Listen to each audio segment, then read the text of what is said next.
Chocolate fox. एक जंगल में एक चालाक लोमड़ी रहता था। उसकी चालाकी से सारे जानवर परेशान थे, जिस वजह से कोई भी उसके झांसे में नहीं आते थे। एक बार लोमड़ी सोचता है, अरे बहुत हो गया जंगली मांस का शिकार। अब तो गांव में जाकर फ्रेश मुर्गियों को खाता हूं। ऐसा सोचकर लोमड़ी जंगल से एक गांव में घुसता है, लेकिन उसे देखकर गांव के कुछ कुत्ते उसके पीछे पड़ते हैं और उस पर भौंकने लगते हैं। ये देखकर लोमड़ी कहता है, अरे बाप रे, ये कुत्ते तो जंगली कुत्तों से भी ज्यादा भयानक लग रहे हैं। नोच डालेंगे मुझे। अपनी जान बचाओ। लोमड़ी अपनी जान बचाने के लिए भागते भागते एक हलवाई के घर पहुंचता है। उसके घर में एक जगह पर चॉकलेट का मिश्रण रखा हुआ होता है। लोमड़ी गलती से उस चॉकलेट के मिश्रण में गिर जाता है और सारे कुत्ते जाने के बाद वहां से वो बाहर निकलता है और सीधा जंगल की तरफ बढ़ता है। लेकिन ये क्या, जैसे ही वो जंगल में जाता है, जंगल के जानवर उसे देखकर डर जाते हैं और भाग जाते हैं। उसे कुछ समझ नहीं आता कि आखिर ये क्या हो रहा है। भागते भागते उसे प्यास लगती है, जिस वजह से वो एक तालाब पर जाता है। जब वो तालाब के पानी में खुद को देखकर चौंक जाता है और वो कहता है, अच्छा अच्छा, मेरे इस बदले हुए रंग से सारे जानवर मुझसे डरकर भाग रहे हैं। मुझे इस बात का तो फायदा लेना चाहिए। ये सोचकर लोमड़ी जंगल के राजा शेर के पास जाता है। उसे देखकर तो शेर भी डर जाता है। तब लोमड़ी कहता है, अरे शेर राजा, घबराओ मत। लोमड़ी की यह बात सुनकर शेर राजा उसे पूछता है, अरे तुम कौन हो? तुम्हारी आवाज जानी पहचानी लगती है, लेकिन तुम्हें कभी इस जंगल में देखा नहीं। अरे शेर राजा, मुझे यहाँ पर वन देवता ने भेजा है आप सब जानवरों की रक्षा करने के लिए। स्वयं देवता ने ही मुझे बनाकर भेजा है, इसलिए मैं सबसे अलग हूँ। तभी वहां पर जंगल के सारे जानवर आ जाते हैं और सारी बात जानकर उस लोमड़ी की तरफ नतमस्तक होते हैं। शेर राजा भी उसकी सेवा करना चालू करता है। तभी लोमड़ी अपना एक अलग प्लान करता है। वो सोचता है, जंगल के सभी जानवर तो मेरे झांसे में आ गए, लेकिन जंगल में और भी बाकी लोमड़ियां है। कहीं वो मुझे पहचान ना ले। मुझे कुछ तो करना होगा। यह सोचकर लोमड़ी सारे जानवरों से कहता है, सुनो जानवरों, अभी अभी मुझे वन देवता ने एक हुक्म दिया है कि जंगल में जो भी लोमड़ियां है उससे हमें खतरा है। इसलिए जंगल के सारी लोमड़ियों को बाहर निकाल दो। लोमड़ी जैसे कहता है, जंगल के सारे जानवर वैसे ही करते हैं और सारे जानवर मिलकर जंगल के सारी लोमड़ियों को जंगल के बाहर खदेड़ देते हैं। ये देख लोमड़ी राहत की सांस लेता है और खुद मजे से रहने लगता है। जंगल के जानवर उसे रोज मुफ्त में शिकार ला कर देते थे। वो मुफ्त का शिकार खाता और आराम से जिंदगी बिताने लगता है। जंगल के सारे जानवर उसकी ही बात मानने लगते हैं। सब अच्छे से चल रहा होता है। कुछ दिन बीत जाते हैं, लेकिन पूर्णिमा की रात आती है और आदत से मजबूर लोमड़ी उस रात चांद को देखकर हाउल करने लगता है।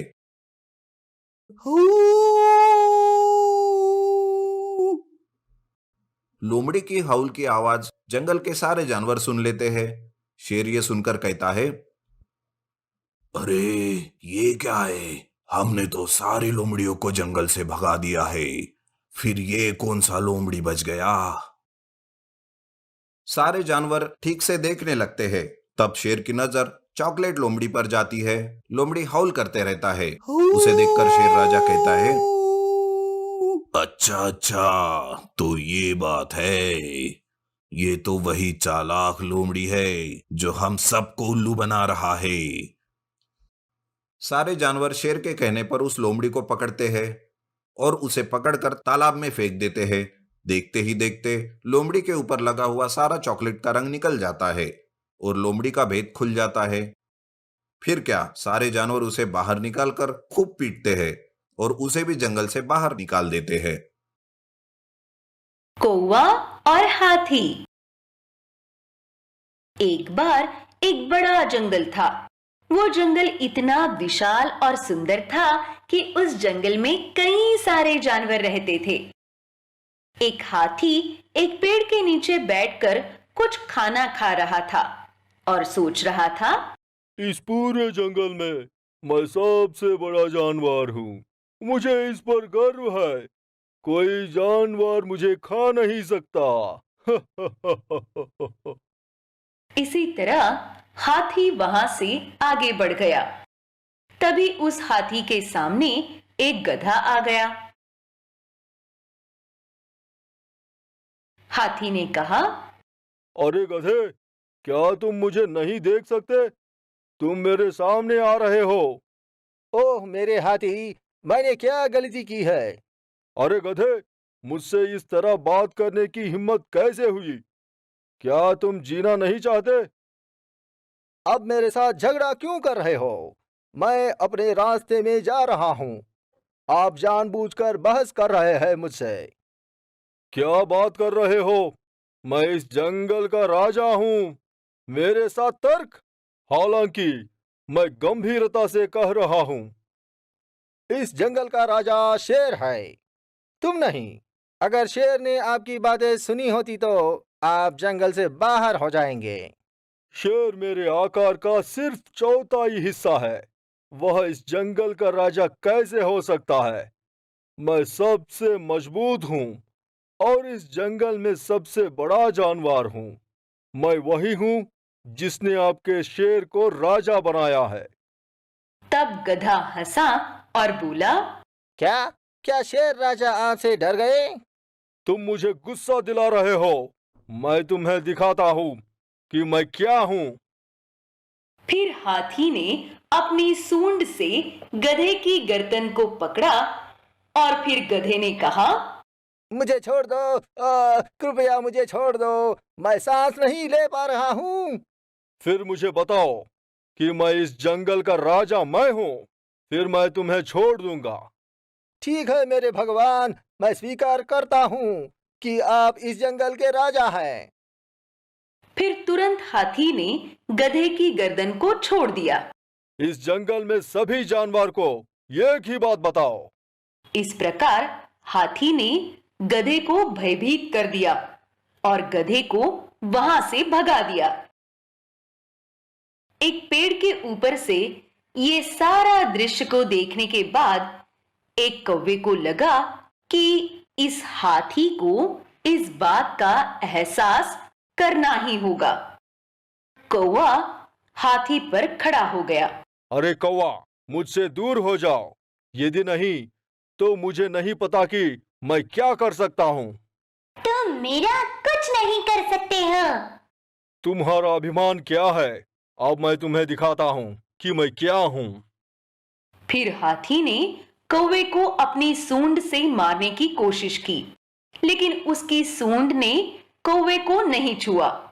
फिर हाथी को पीटना शुरू कर दिया। क्या कर रहे हो? मुझे गुस्सा आ रहा है। हालांकि आपको गुस्सा आता है, आप क्या कर सकते हैं? आप कुछ भी नहीं कर सकते।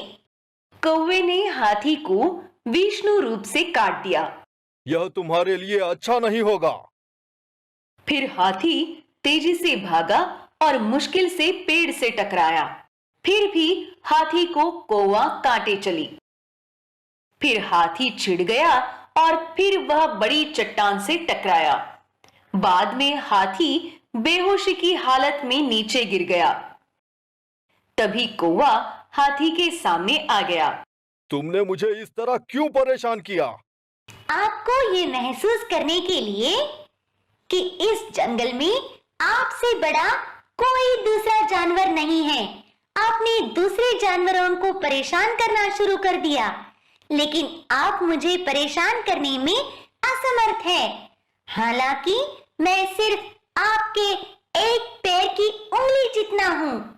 कभी किसी को कम मत समझो। हर किसी के पास अपनी अपनी ताकत होती है। मुझे माफ कर दो। मुझे अब महसूस हुआ कि मैंने जानवरों को कैसे परेशान किया।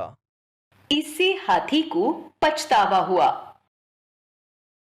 तो कैसी लगी आपको ये कहानी? इस कहानी का नैतिक है, कभी किसी को परेशान नहीं करना चाहिए।